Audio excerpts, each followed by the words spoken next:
seguimos con el Apocalipsis y el sermón de hoy se titula Los gritos de Dios. Sobre lo que hemos leído ahora. Los gritos de Dios. Apocalipsis capítulo 1. Vamos a leer de los versículos 13 al versículo 20. Hoy sí que vamos a dar un salto cuantitativo al Apocalipsis, porque hasta ahora hemos ido versículo a versículo, ¿os acordáis?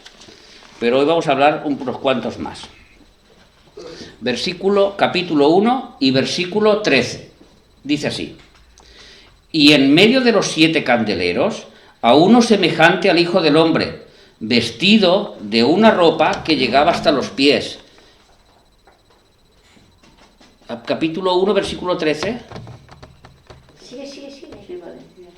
Que llegaba hasta los pies, y ceñido por el pecho con un cinto de oro.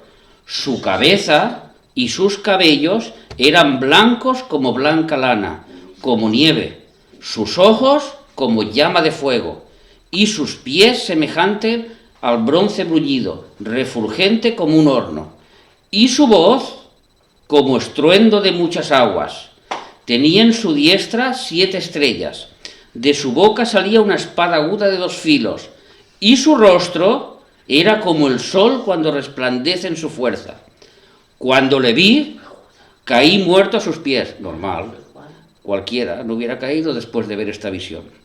Y él puso su diestra sobre mí diciéndome: no temas, yo soy el primero y el último, y el que vivo y estuve muerto. Mas he aquí que vivo por los siglos de los siglos, amén, y tengo las llaves de la muerte y del Hades. Escribe las cosas que has visto, las que son y las que han de ser después de estas. El misterio de las 7 estrellas que has visto en mi diestra y de los 7 candeleros de oro. Las 7 estrellas son los ángeles de las 7 iglesias, y los 7 candeleros que has visto son las 7 iglesias. Amén. El título de hoy, Los gritos de Jesucristo, está basado en las últimas palabras que el Señor Jesucristo envía a esta tierra en persona, escritas en el Apocalipsis. Pero para entender estas palabras tenemos que entender qué Jesús está diciendo estas palabras, porque aunque Dios es el mismo ayer, hoy y por los siglos, la forma en que se manifiesta el hombre no es la misma. Entonces tenemos que ver qué Jesús está diciendo estas palabras. Y entonces, buscando entre todos estos versículos, que hemos visto que en medio de los 7 candeleros hay uno con una ropa hasta los pies, ceñido con un cinto, sus ojos como llamas, etcétera, etcétera, etcétera. Cuando habla a los mensajes a las 7 iglesias, él da una porción de cada una de sus visiones, de esta visión, a una de las 7 iglesias. Por ejemplo, en una dice el que está en medio de los 7 candeleros. En otra iglesia dice sus ojos como llama de fuego. En otra dice y sus pies semejante al bronce bruñido. Y así en todas. Pero de toda la visión que tiene Juan de Cristo, no todas estas palabras salen en las 7 iglesias. Entonces salen 4 frases, 1, 2, 3 y 4 frases, que no sale después repetido en las 7 iglesias. Y yo me he fijado en esas 4 frases concretas, porque lo demás lo veremos cuando tocaremos las 7 iglesias. Cuando dice sus ojos como llama de fuego, tiene un significado, pero ese significado está concretamente con la iglesia donde hizo aquel significado. Pero aquí hay 4 frases que no están dedicadas a 4 iglesias. Como queriendo decir, son 4 frases que son para todas las iglesias y para todo el pueblo de Dios, no para los inconversos. Porque aquí Cristo está enviando un mensaje a su amada iglesia, solo a su iglesia. Y dice así, la primera frase que dice es, vestido de una ropa que llegaba hasta los pies. Esto no sale en ninguno de los 2 capítulos posteriores, ni el 3 ni el 4, con las frases, con los mensajes a las 7 iglesias. Y ahora viene una pregunta que yo me hice. ¿Por qué Cristo tenía que estar vestido? Porque él no tiene pecado. Adán se vistió para cubrir su pecado, su desnudez. ¿Es correcto o no? Cuando Adán estaba en el huerto del Edén estaba desnudo. Sin embargo, cuando él pecó, se tuvo que vestir para tapar su desnudez, su pecado. Sin embargo, aquí tenemos un Cristo tapado.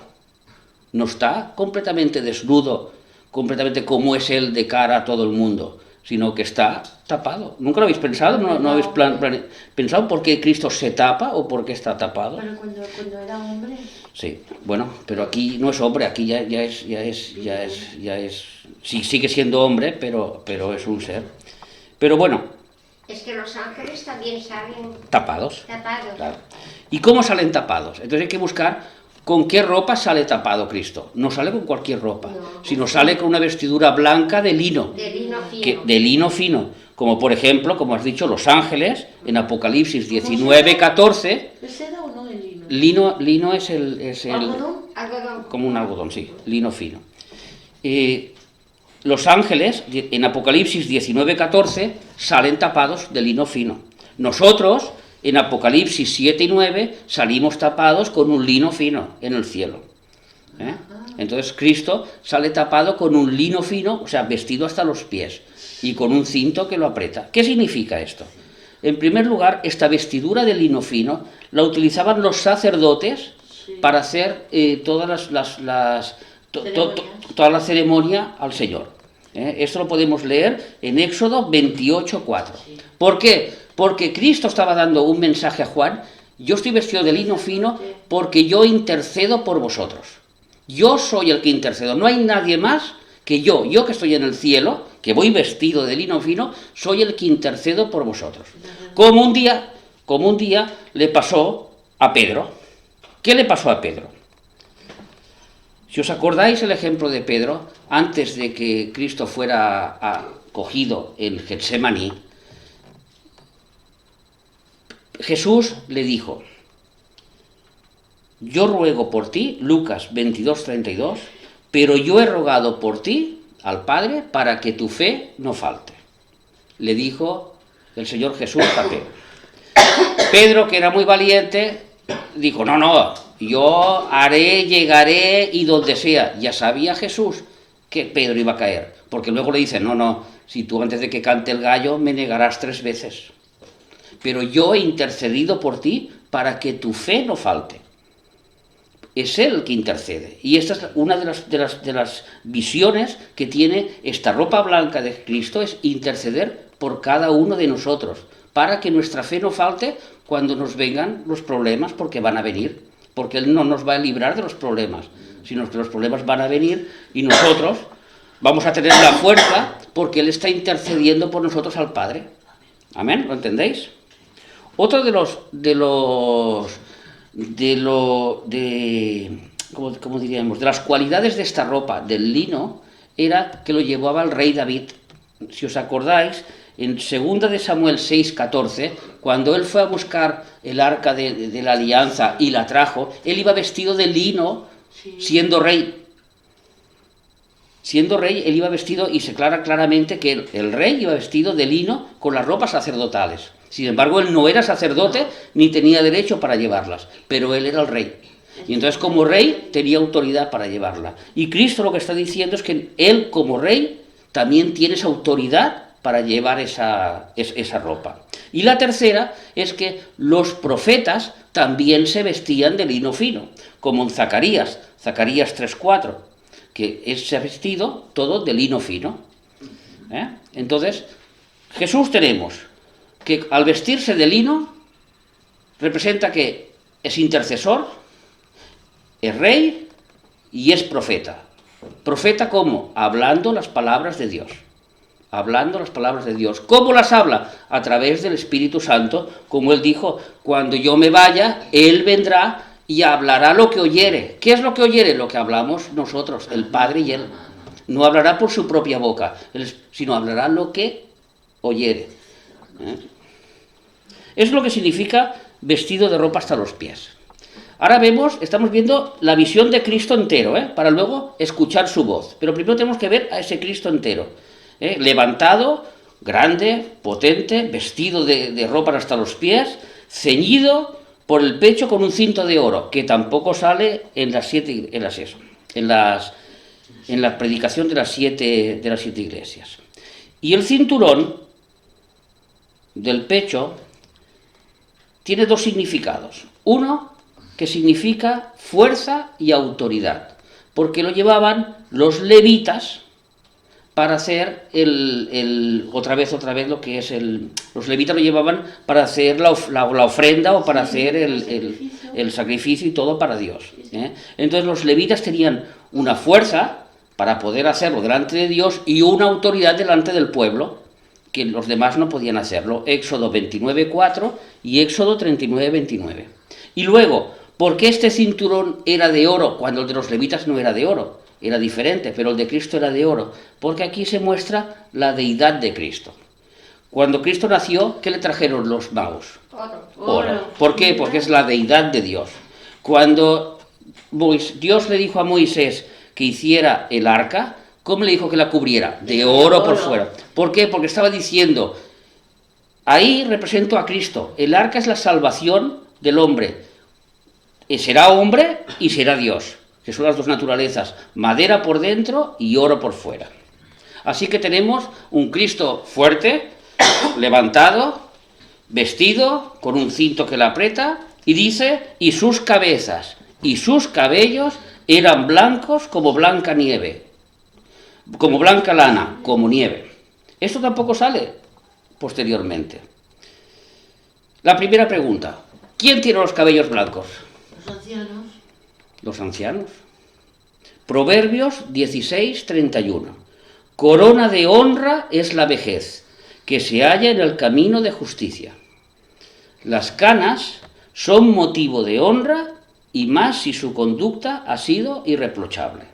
Cuando tú ves una persona mayor, que ha sido una persona que ha vivido su vida rectamente, normal, con sus fallos y decaídas, pero llevando una vida normal. Es una persona que tiene una autoridad, es una persona que tiene una credibilidad. Tú te vas a creer lo que dice un anciano, más de lo que diga un joven, porque la experiencia, porque todo representa eso. Y luego, la fiabilidad de lo que te va a decir esa persona es mucho más fiable que de un niño inexperto, más fiable de una persona mayor que de un joven. Entonces lo que está representando los cabellos del Señor aquí es esa autoridad, esa credibilidad y esa fiabilidad. Y después, como hemos leído antes, en Daniel 7:9 dice, y el anciano de días, hablando de Jesús, se sentó a juzgar. El anciano de días se sentó a juzgar. Y si tú ves un juez, que tú tienes un juicio y te sientas delante de un juez, de un chaval de 28 años que acaba de salir de la facultad, pues la verdad es que no te da mucha confianza de que ese juez... Ahora, si te encuentras con un juez de 64 años que no se ha jubilado, pero que ya está cansado de ir por estos juicios, dices, aquel juez dirás que será más justo. ¿Entendéis? Lo que significa los cabellos blancos es la imagen que te da a ti de seguridad, de lo que dirá esa persona. Las palabras que dirá esa persona tienen mucha validez. Es lo que representa los cabellos blancos. Esa imagen que te llevas. Una persona grande. Hemos dicho vestido con autoridad de sacerdote, de rey, de profeta, con un cinto que marca su deidad, y luego con ese cabello blanco en que tú dices, bueno, lo que dirá esta persona me lo tengo que creer porque sus cabellos lo muestran. No es un niño cualquiera, no es una persona joven que todavía está inexperto, sino una persona experta, que ha vivido la vida, que sabe las cosas. Es lo que significa. Y por último, la última frase que no sale es, y su rostro era como el sol cuando resplandece en su fuerza. ¿Os imagináis el sol a mediodía, que lo vas a mirar y no lo puedes mirar porque te ciega los ojos? Esa es lo que estaba viendo Juan a Cristo delante. Esa visión que él no podía ver exactamente su cara, no podía ver quién era. Entonces, yo me he planteado ¿por qué él vio a este Cristo? ¿Cuántas formas ha tenido Cristo? Digamos, no digamos en la historia de la humanidad, ni en la historia de la tierra, pero ¿se podría decir que Cristo siempre ha sido con la misma forma o ha sido diferente? Hablamos de Cristo, no de Dios Padre. Y entonces, indagando en la Biblia, he encontrado que en la eternidad, antes del principio, antes del Génesis 1:1, mucho antes, dice Juan capítulo 1 y versículo 1. En el principio era el Verbo, y el Verbo era con Dios, y el Verbo era Dios. Y este Verbo se hizo carne, pero se hizo carne. Quiere decir que en el principio, cuando Él fue a formar los cielos y la tierra, Él era palabra, Él era verbo, Él era acción. Lo que Dios Padre pensaba se manifestaba por la palabra. Cuando en Génesis 1:3 Dios dijo, y sea la luz, el sea la luz era Cristo, que hacía la luz a través del Espíritu Santo. Él era la voz que salía. ¿Lo entendéis? O sea, era la visión de Cristo antes era un ser que era la voluntad de Dios, era la mente de Dios, es lo que era. Y luego, otra cosa que era Cristo antes del principio es Juan 1:9, que dice, y aquella luz verdadera que alumbra a todo hombre venía a este mundo. Entonces, Cristo era verbo y luz. Antes del principio, no tenía cuerpo de hombre, era voluntad y luz. ¿Entendemos eso? Vale. Ahora llega el principio y se crean los cielos y la tierra y se crea, pues todo el cosmos y se crea el hombre y se crea todo. ¿Cómo aparece Cristo? ¿Cómo se manifiesta Cristo? Porque Colosenses 1:15 dice que Cristo es la imagen del Dios invisible, el primogénito de toda creación. Entonces, Él es la parte visible de Dios. Cuando Él se tenía que manifestar a Adán, Adán lo veía, no veía a Dios Padre, sino veía a Cristo. Era la parte visible de Dios. ¿Cómo lo veía? ¿Cómo era este ser? Si antes de la creación era luz y verbo, ahora, ¿cómo era este ser? Y tenemos una historia muy bonita. Yo voy a leer unos cuantos versículos salteados, porque es muy larga la historia, y si no, vamos a tener que leer 2 o 3 capítulos. Como voy a leer salteados, se entenderá perfectamente. No hace falta dar mucha explicación, porque se entenderá bien. Génesis 16:9, solo un versículo. Y le dijo el ángel de Jehová, vuélvete a tu señora y ponte sumisa bajo su mano. Y aquí es la primera vez en la Biblia que sale el ángel de Jehová. Y para averiguar quién es este ángel de Jehová, nos vamos 2 capítulos después, y si queréis buscarlo, empezamos a leer en Génesis 18, capítulo 1, y yo os iré nombrando los versículos, iremos nombrando versículos salteados. Génesis, capítulo 18 y versículo 1, que es cuando se le presenta Dios a Abraham para decirle que va a destruir Sodoma y Gomorra. Y dice, después le apareció Jehová en el encinar de Manre, estando él sentado a la puerta de su tienda en el calor del día. Y alzó sus ojos y miró, y he aquí 3 varones que estaban junto a él. ¿Qué dice el versículo 1? Después se le apareció Jehová. Dentro de estos 3 ángeles, de estos 3 seres que venían, ¿lo veis? Uno de ellos era Jehová, o sea, era el ángel de Jehová. Versículo 8. ¿Cómo? Versículo 1, Maribí. Sí, versículo 1. Después le apareció Jehová en el encinar de Manre, estando él sentado a la puerta de su tienda en el calor del día. Y alzó sus ojos y miró, y he aquí 3 varones que estaban junto a él, junto a Abraham. Junto a Abraham tenía 3 varones. Y dice en el versículo 1 que se le apareció Jehová. Uno de estos varones era Jehová.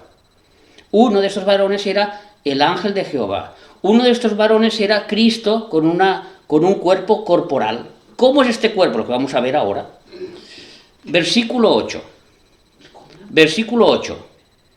Tomó también mantequilla y leche y el becerro que había preparado y lo puso delante de ellos, de estos 3 seres.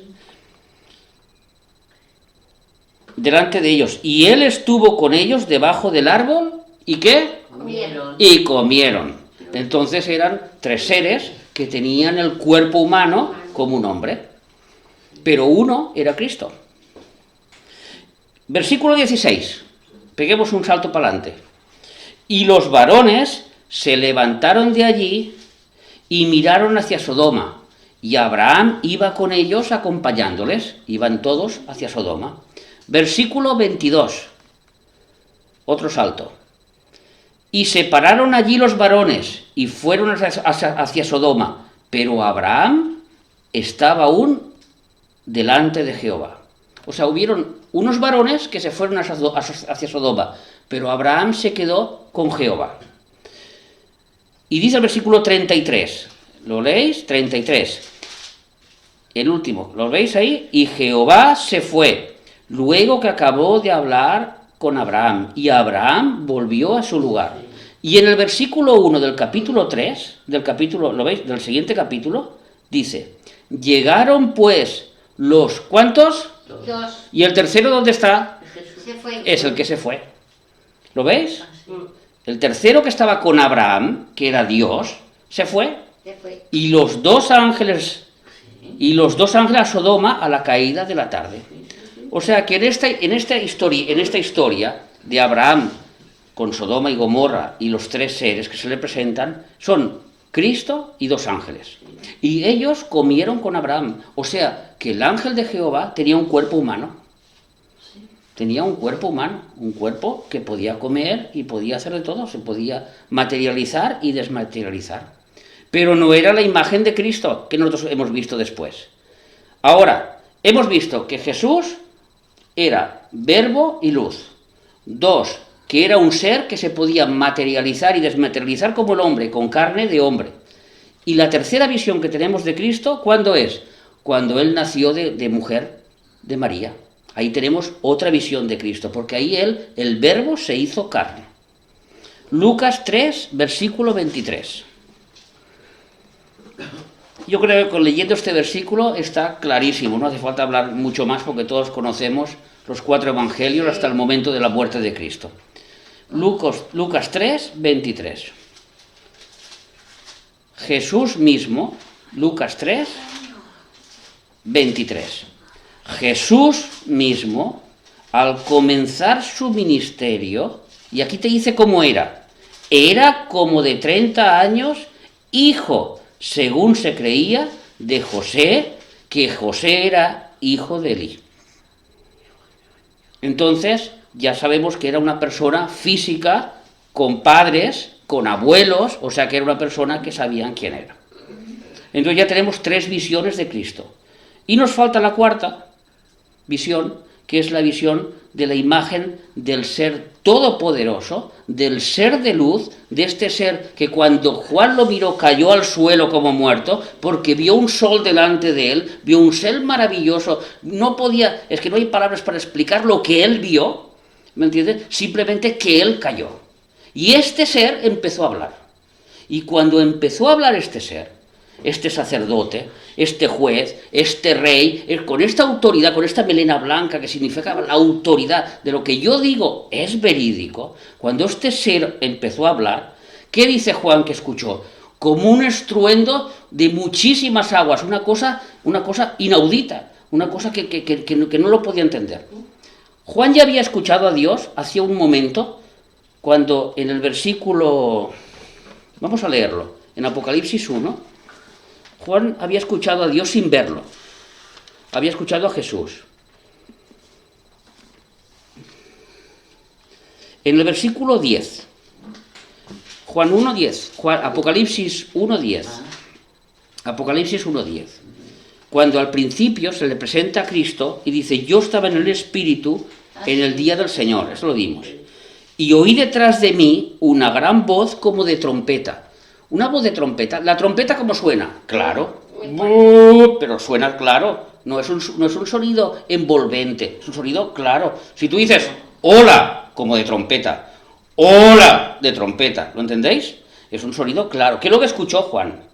Pero cuando él se giró para ver quién le estaba hablando, es cuando ve a este Mesías maravilloso, este Mesías glorificado, que no es la visión de antes de la tierra, que no es la visión del ángel de Jehová, que tampoco es la visión del Cristo crucificado, sino que es la visión de un ser majestuoso que Juan no tuvo palabras para explicar quién era. Y cuando escuchó su voz y Cristo le empieza a hablar, entonces dice, esa voz que escuché ya no era como trompeta clara como antes. Ahora o sea, la visión le había distorsionado la oída. ¿Lo entendéis lo que quiero decir? Esa visión de ese ser majestuoso le había distorsionado la oída. ¿Y cómo se podía comparar? Pues mira, yo he buscado, por ejemplo, el ruido de las cataratas del Niágara. Y que son unas cataratas tremendas, y cae el agua, todos lo conocemos en Canadá, y un ruido, bueno, pues yo me he puesto a buscar los comentarios de la gente que ha ido a ver las cataratas del Niágara, de lo que dicen, y todo el mundo coincide en varias cosas. Primero, impresionante, majestuoso, inexplicable, espectacular, para no olvidar. Todo eso está en todas las frases de las cataratas del Niágara, pero no solo por lo que ven, sino por lo que escuchan, porque es todo. Dice el 90%, dicen todas, se siente su poder por el rugido del agua. Por el rugido del agua se siente el poder de esas cataratas. Y eso es lo que le pasó a Juan.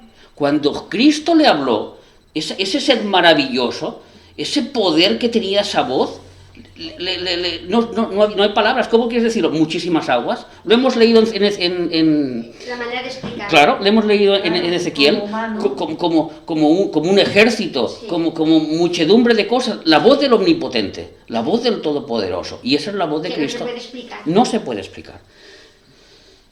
Cristo le dijo unas palabras a Juan, le dijo 7 frases a Juan, que solo se las dijo a él, para la iglesia, y que no se las volveremos a escuchar. Y yo lo he titulado Los gritos de Jesús, o los gritos de Cristo, o los gritos de Dios. Porque como queriendo representar esa voz toda poderosa de Dios, gritando a su iglesia. Y lo primero que dice Cristo es, no temas. A todo cristiano, a toda iglesia de todos los tiempos, lo primero que le dice es, no temas. ¿Sí? No temas. No temas, yo soy Dios. Yo, Cristo, yo soy Dios, le dice. No temas, grita. No temas, yo soy Dios, iglesia. La frase más utilizada por Dios cuando se revela a sus hijos es, yo soy Dios, yo soy, no temas, yo soy. Cuando fue a Pedro le dijo, no temas, soy yo. Cuando se presentó a los apóstoles, no temáis, soy yo. Cuando se presentó a todos, dice, no temas. Cuando se nos presentó a nuestra vida Cristo, aunque nosotros no lo creyéramos, hubo una voz que nos dijo, no temas, soy yo. No es otro espíritu, no es otro ser en todo el universo, soy yo. Esa es la palabra, el primer grito que hace Cristo. No temas, soy yo. El segundo grito que hace Cristo es, yo soy el único que puedo explicarlo todo. El pasado, el presente y el porvenir. Una vez tú has confiado en mí, una vez tú has escuchado, no temas y confías en mí, ahora yo te digo, yo soy el único que te puede explicar el pasado, el presente y el porvenir. Nada en el mundo, ni las enfermedades, ni las circunstancias, ni cualquier espíritu de demonio, ni cualquier persona, ni nadie te puede explicar nada que no sea yo. Y tú solo me tienes que escuchar a mí. Es lo que está diciendo Cristo. Y eso se lo dice a la iglesia, no se lo dice a la gente del mundo, se lo dice a la gente que ha escuchado a Dios. Esta frase la encontramos en Isaías 44, 7. Isaías 44, 7. Dice, Isaías 44, 7.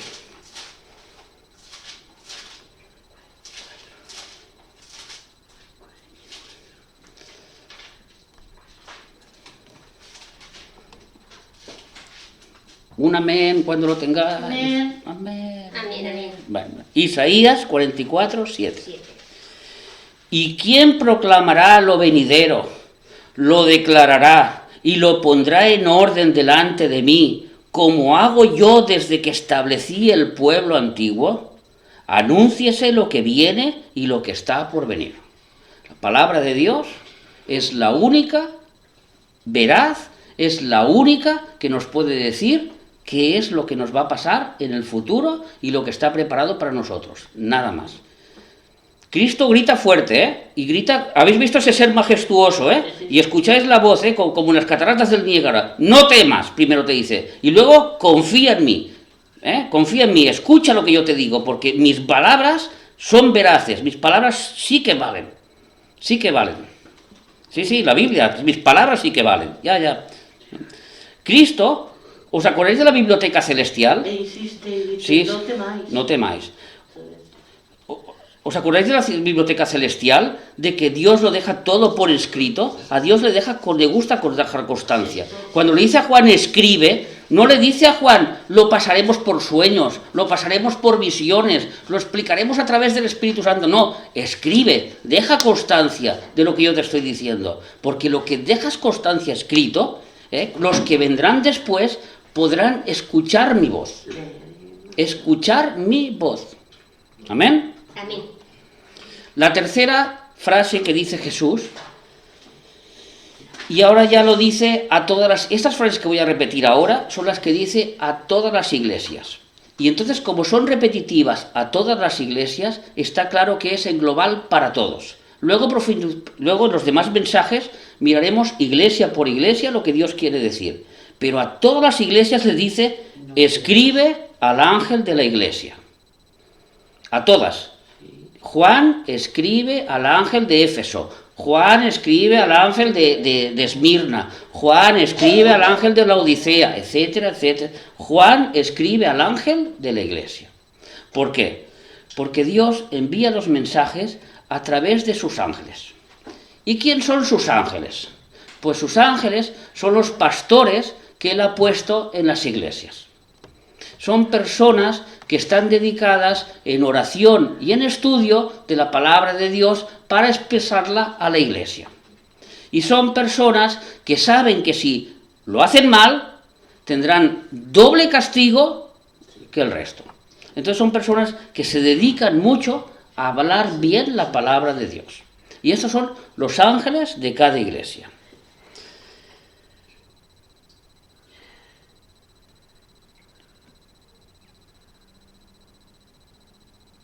Yo he escrito así, el mensaje preparado por Jesús a su amada iglesia es escrito. No profetizado, como he dicho antes, no visualizado, no soñado, ni siquiera hablado. Es un mensaje escrito. Es muy importante estudiar en estos últimos suspiros de la humanidad, porque estamos en los últimos suspiros, antes del rapto, qué mensaje dejó Cristo para su iglesia. Cuando dice, escribe al ángel de la iglesia, Dios está dando una advertencia, escucha bien los mensajes que yo he enviado, porque son mis últimas palabras a la iglesia. No hay ninguna palabras más. Juan 5:39 dice, no busquéis, lo leo yo, escudriñad las escrituras. No hace falta decir nada más.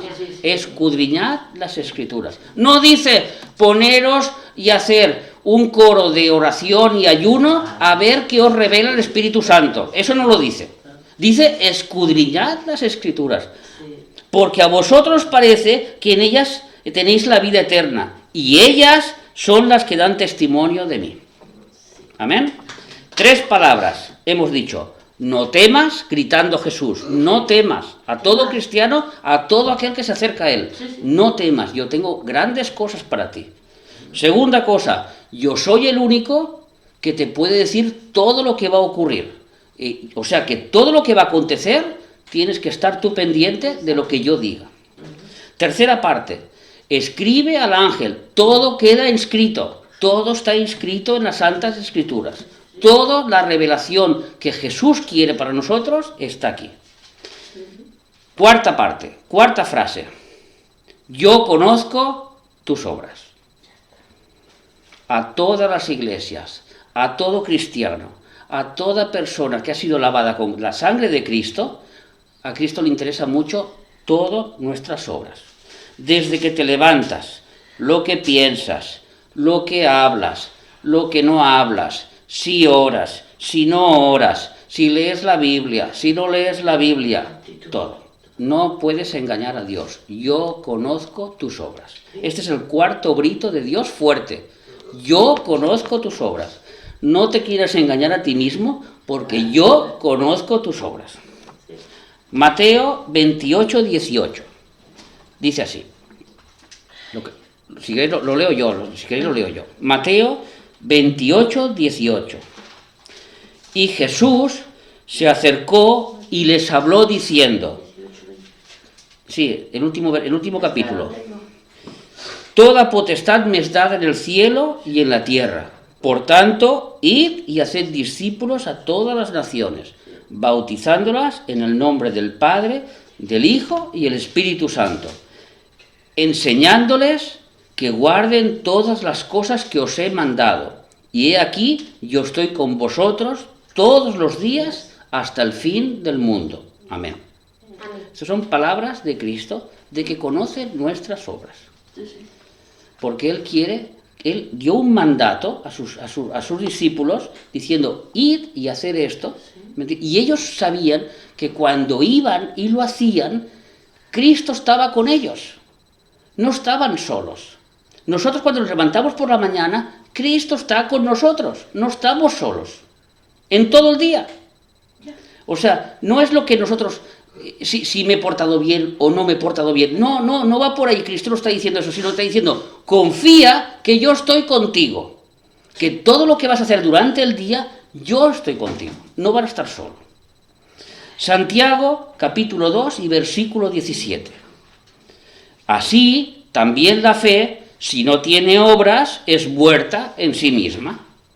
¿Por qué? Porque nosotros creemos en Dios por la fe. Nosotros creemos que Jesús está en nosotros. Y entonces dice, esta fe, si no tiene obras, es muerta. Entonces muchos podrían decir, entonces yo me tengo que hacer cosas, tengo que para tener fe, tengo que demostrar esta fe con alguna obra, con algún hecho.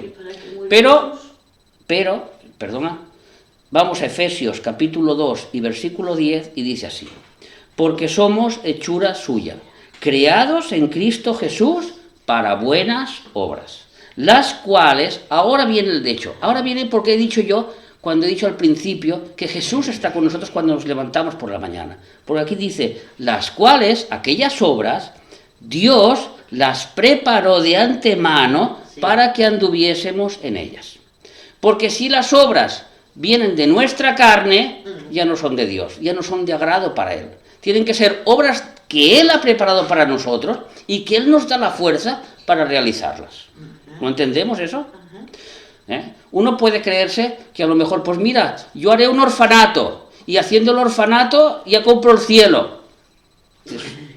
Los hay. Sí, pues no.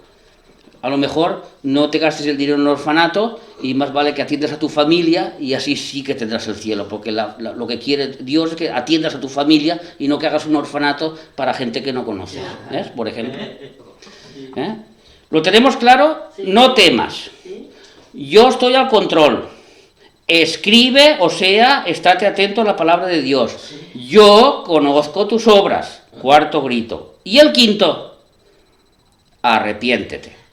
Eso es lo que dijo Jesús. De las últimas palabras a 5 de las 7 iglesias. Arrepiéntete. La primera frase que surge de la voz de Dios en la tierra, ¿cuál es? Cuando Jesús empieza su ministerio, ¿cuál es la primera voz, cuál es la primera palabra que dice? Mateo 4:17. Desde entonces comenzó Jesús a predicar y a decir, arrepentíos, porque el reino de los cielos se ha acercado. Esas son las primeras palabras que dijo Jesús. ¿Por qué? Porque el arrepentirse es hacer un cambio de nuestra voluntad. Por ejemplo, tenemos a Judas, que vendió a Cristo. Él se creía que Cristo era un todopoderoso, que cuando lo cogerían, vendrían los ángeles con caballos, con fuego, visiones de ultramundo, unas cosas sobrenaturales, y lo salvarían y harían maravillas. Y cuando llega el momento en Getsemaní y él vende a Cristo, y luego llega el momento en que se encuentra que aquel Cristo está delante de Poncio Pilato y no se defiende, y dice, esto no va bien, esto no va bien. Y Judas hace así, y se arrepiente, no. Y lo que hace es, tiene un remordimiento, y dice, yo iba por aquí, iba mal, yo voy a ir por aquí. Y coge y tira las monedas a Cristo. Pero ¿cuál fue el resultado? Que se colgó. ¿Por qué? Porque el remordimiento por dentro lo estaba comiendo. No era un arrepentimiento, era un remordimiento. Se colgó, se suicidó, se rompió el árbol, la cuerda, se partió por la mitad y bueno, todo lo que dicen en Hechos de los Apóstoles. ¿Qué significa arrepentimiento? Es volverte. O sea, si yo iba por aquí y voy mal, ahora voy por aquí. Pero aún más, ahora voy por allí, al revés. Y me vuelvo a Dios. ¿Cómo hizo Pedro? Cuando Pedro negó a Cristo, que no era malo, cuando Pedro negó a Cristo y lo insultó, como dice que lo maldijo delante de una niña. Ahora, ¿qué hizo él? Él cuando tuvo a Cristo delante, no solo se arrepintió, se remordió la conciencia, sino que luego se dio la vuelta y le pidió perdón a Dios. Y reconoció que él había fallado. Eso es el arrepentimiento. Y eso es lo que está diciendo Dios a las iglesias. Porque muchas iglesias, como lo vamos a estudiar, hay una de las iglesias que Cristo está fuera en la calle, no está ni dentro. Está fuera. De las 7 iglesias, 5, en una de ellas Cristo está fuera y se llaman iglesias. Y hoy en día pasa lo mismo. Hoy en día es lo mismo. Lo mismo. Y Jesús dice, arrepiéntete. Las últimas palabras de Cristo tienen que ser muy importantes, Arrepiéntete. La 6ª palabra que grita Cristo es al que venciere. Al que venciere. Al que venciere recogerá la recompensa. Al que venciere se le dará una piedrecita con su nombre. Al que venciere reinará conmigo. Al que venciere y al que venciere y al que venciere. Traducido, se podía traducir es, el verdadero cristiano es el que vence. No el que aparenta ser un cristiano, sino el verdadero cristiano. Lo hemos leído 1000 veces este versículo, 1 de Juan, capítulo 5 y versículo 4. Porque todo el que es nacido de Dios vence al mundo, o sea, el nacido de nuevo. Y esta es la victoria que ha vencido al mundo, nuestra fe. ¿Cómo hemos dicho que tenía que ser la fe? Como ha dicho que era Santiago, con obras. ¿Y estas obras de dónde vienen? Preparadas por Dios, no por nosotros. O sea, todo viene de parte de Dios. Pero nosotros tenemos que estar sumisos a la voluntad de Dios y hacer lo que Él quiere. Nuestra fe, dice aquí. ¿Y quién es el que vence al mundo sino el que cree que Jesús es el Hijo de Dios? Esta es la fe. ¿Quién es el que vence al mundo sino el que cree que Jesús es el Hijo de Dios? Apocalipsis 21:7. El que venciere heredará todas las cosas, y yo seré su Dios, y él será mi hijo. Estas son palabras de ánimo a la iglesia. O sea, ya sabemos que si estás equivocado, arrepiéntete hace un momento, pero ahora eres un hijo de Dios y tira para adelante porque eres un vencedor. No eres un perdedor, como quiere Satanás, que creamos que en la iglesia somos unos perdedores. No, el perdedor es él que se va al lago de fuego. Nosotros somos los vencedores, porque Cristo nos ha perdonado, nos ha redimido y nos llevará con él. Entonces nosotros somos los vencedores. Es lo que está diciendo Cristo. Vosotros sois los vencedores porque yo he vencido. Al que venciere. Amén. Y la última palabra, y muy importante, y Cristo después de estas palabras ya no habla más a la iglesia, ni habla más, dice nada más, son el que tiene oído, oiga lo que el Espíritu dice a las iglesias. Estas son las últimas palabras del capítulo 3. El que tiene oído, oiga. Se lo dice a todas las iglesias. Después de esto, la iglesia será arrebatada. Pero los que no oirán no podrán ser arrebatados. Entonces, muy atento a lo que dice el Señor. Cada uno es libre de oír al espíritu que quiera, dice Dios. Tú puedes oír a quien quieras. Yo te digo a quién tienes que estar atento. al Espíritu Santo, pero tú puedes oír a quien quieras, porque Dios nos hace libres a todos. Y más en los últimos romanos, en los últimos días. Si leemos el capítulo, que lo tenéis que leer durante la semana, el capítulo de Romanos, capítulo 8, que es la vida en el Espíritu, lo que es el Espíritu, lo que hace con el cristiano, o sea, con la Iglesia, veréis que la voz de Dios está ahí. La voz que tenemos que escuchar está ahí, en Romanos 8. Primera de Timoteo, márcatelo, Romanos capítulo 8 entero. Es un capítulo muy bonito, además es ameno de leer y es un capítulo sobre la vida espiritual. Primera de Timoteo 4, versículo 1. Pero el Espíritu dice claramente, Timoteo escuchaba al Espíritu y sabía lo que decía el Espíritu. El Espíritu dice claramente que en los postreros tiempos algunos apostatarán de la fe escuchando a espíritus engañadores y a doctrinas de demonios. Y Jesús dijo, el que tiene oído, oiga lo que el Espíritu dice a las iglesias. La voz que hemos dicho que Jesús sale de su boca, la escuchó Juan, pero nosotros no la volveremos a escuchar hasta el día de la trompeta, hasta la segunda venida, hasta el rapto, mejor dicho, cuando con trompeta de Dios, con voz de arcángel y con trompeta de Dios, entonces Jesús nos esperará y nos llamará. Ahí escucharemos la voz de Jesús, pero hasta ese día la iglesia no volverá a escuchar la voz de Cristo. Juan fue el último que escuchó la voz. Juan fue el último que escuchó la voz. Y hasta ese día no volveremos a escuchar la voz audible de Cristo, hablo. Dice, escucha lo que dice el Espíritu. Y ahora cada iglesia puede escuchar al Espíritu que quiera. Cada uno es libre de escuchar a quien quiera. Segunda de Timoteo 3:16. Y aquí viene la voz del Espíritu. Toda escritura es inspirada de Dios y útil para enseñar, para redarguir, para corregir y para instruir en justicia. Toda iglesia que su manual único y principal no es la palabra de Dios, apaga y vámonos y deja entrar a Cristo, porque Cristo no está en la iglesia. Porque Jesús, la última palabra es, oye lo que dice el Espíritu, y el Espíritu está aquí, no está en otro lugar, no está ni en sueños, ni en visiones, ni en profecías, ni en palabras de hombres, ni en nada de nada. Aquí está el Espíritu, aquí el Espíritu nos va a decir lo que viene y lo que se nos presenta por delante estudiando el Apocalipsis, porque Él nos lo va a revelar a nuestro corazón, porque eso es lo que quiere Dios, que la letra se haga fuego en nuestros corazones. ¿Qué quiere decir Apocalipsis sino el velo? Revelar. La última palabra que leemos en Apocalipsis 22:17 es unidos la iglesia y el Espíritu le dicen a Cristo ven.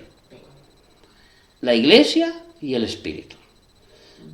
Y acordaros que el Espíritu Santo no hablará nada de lo que no haya oído el Padre. Y lo que ha oído el Padre lo escribió aquí, porque esta es la mente de Dios. Y esto hoy en día las iglesias lo han perdido. Muchísimas iglesias lo han perdido. Y escuchan otros espíritus y otras voces y no son las voces de Dios. ¿Parecen la voz del Espíritu Santo? Lo parecen. ¿Parecen la voz de Dios? Lo parecen, pero no lo son. Y nosotros, dice, oíd, el que tiene oído, oiga lo que el Espíritu dice a las iglesias. Últimas palabras de Jesús. Resonantes, hemos dicho cómo le resonaban a Juan, como en el Niágara, como una tormenta, como una cosa tremenda, ¿me entiendes? Una cosa, le hemos explicado, un oído es espléndido, un oído, un ruido majestuoso, ¿me entiendes? Y la última palabra es, escucha lo que dice el Espíritu. Y el Espíritu está en la palabra de Dios, única y exclusivamente. ¿Amén? Entonces, para acabar ya, vamos a ver las 7 frases de Jesús, o las 7 últimas palabras de Jesús, o los 7 gritos de Dios a la iglesia. Y primero dice, no temas. Yo he vencido. lee y escucha. Yo lo sé todo lo sé, todo lo que tú haces. Arrepiéntete si has pecado, que yo te perdono.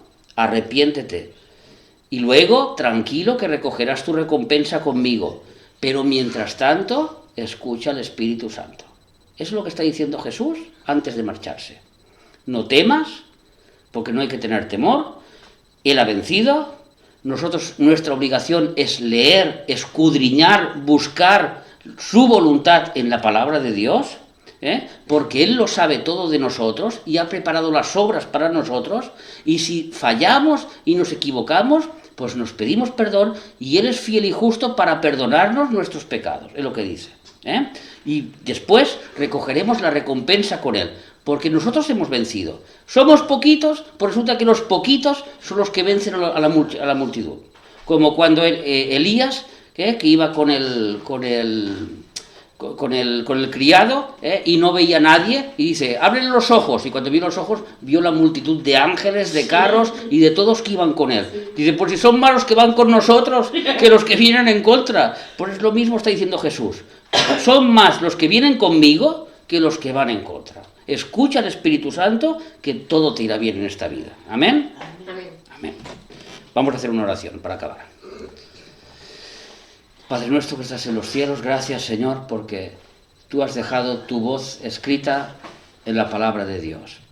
Y la palabra de Dios realmente tiene ese aceite, tiene ese ungüento, tiene esa cosa especial que cualquier herida se puede sanar, que cualquier corazón roto se puede solucionar, porque en ella conocemos a Cristo, conocemos quién es Jesús realmente, quién es ese Dios majestuoso que vino al mundo, quién es ese todopoderoso que está gritando, arrepiéntete, tranquilo, no sufras, no tengas miedo. Y nosotros todo eso lo sabemos porque tu palabra es fiable, porque los cielos y la tierra pasarán, pero tus palabras no pasarán, Señor. Gracias porque estamos aquí, Señor. Cuídanos, protégenos, Señor. Cuídanos en esta semana. Cuida a nuestros hermanos, Padre, en el nombre de Jesús. Amén, amén y amén. Amén.